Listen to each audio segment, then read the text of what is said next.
là pour apprendre à faire de la côte de maille. La côte de maille, qu'est-ce que c'est? C'est l'armure reine de l'histoire. C'est celle qui a été la plus efficace et l'utiliser pendant le plus longtemps. Ça a été inventé par les Celtes et ça a été utilisé jusqu'au XIVe siècle. La côte de maille, c'est fabriqué de petits anneaux comme ça. Il y a plusieurs motifs. Là, c'est un 4 pour 1, c'est-à-dire que chaque anneau en tient 4.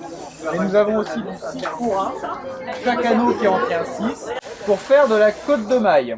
Avec la paire de pinces, on va venir attraper l'anneau de chaque côté. Hop, bien à plat pour être sûr de bien l'attraper. Vous faites une torsion de poignet, ça l'ouvre. Là, vous voyez, c'est ouvert. Donc ça, c'est votre premier anneau. Vous allez en prendre 4 autres. Ces 4 autres, vous allez les fermer parce que vous allez voir, ils sont un petit peu ouverts. Vu que quand on les coupe, ils viennent d'un ressort, ils sont un peu ouverts. On les ferme bien. Ce qu'on va faire, c'est qu'on va prendre l'anneau qui est ouvert et on va y mettre les 4 qu'on vient de fermer.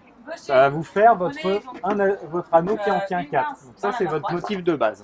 Vous les mettez et vous refermez votre anneau. Donc là, vous avez bien un anneau qui en tient 4. On réouvre un anneau. On va remettre 2 anneaux dedans et on va venir s'accrocher sur 2 autres anneaux de votre premier enchaînement. Et là, on continue du coup. Ça fait 2, 1, 2, 1, 2. Donc à chaque fois, vous rajoutez un anneau, puis 2, puis un anneau, puis 2. Comme ça. Voilà. Là, tu peux rajouter un anneau au bout et tu en mets 2. Monsieur le roi, même si t'es le roi, faut t'échauffer quand même. Ok, allez, on commence par s'échauffer les poignets. Parfait, on va s'échauffer les coudes. Donc on va dessus-dessous. On fait des petits ronds aussi, ça sera peut-être plus facile. Ok, on va s'échauffer les épaules. Alors les épaules, on tend les bras et on fait des petits ronds. Oh non, ça c'est... Vous n'êtes pas obligé d'aller vite, le but c'est de s'échauffer tranquillement. Ensuite on va s'échauffer un petit peu le bassin. On va s'échauffer tranquillement. On va dans les deux sens. Et on termine par s'échauffer les chevilles. Et là, tu chauffes que celle que vous pouvez chacun prendre une épée. Le but c'est vraiment de maintenir l'écartement et vous conservez l'écartement. Vous imaginez que vos pieds sont sur 2 lignes parallèles. Voilà, c'est fini, c'est l'heure du combat.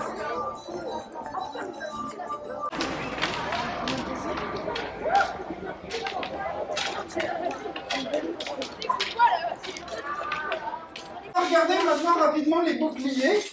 Vous avez devant vous 5 boucliers qui ont des tailles et des formes complètement différentes. À votre avis, quel est le plus ancien et quel est le plus récent? Alors on va commencer par le plus ancien. Ça, c'est le bouclier du viking. Le viking, on va dire 6e, 10e. Il n'a pas de protection sur lui. Les historiens se sont rendus compte, en faisant des fouilles dans les cimetières scandinaves, qu'il y avait énormément de squelettes qui avaient des fractures au niveau des tibias et au niveau des genoux.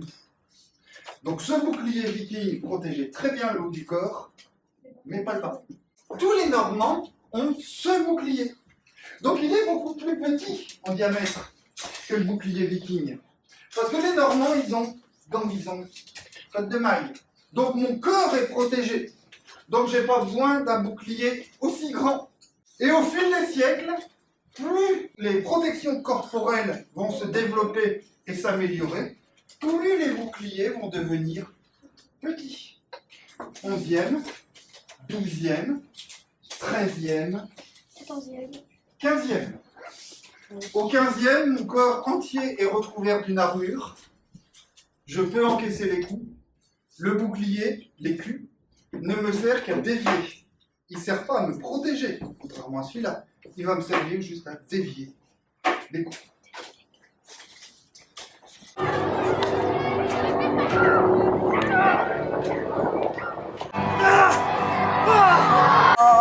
Vers la mémoire, on va tout du vent le soir à table.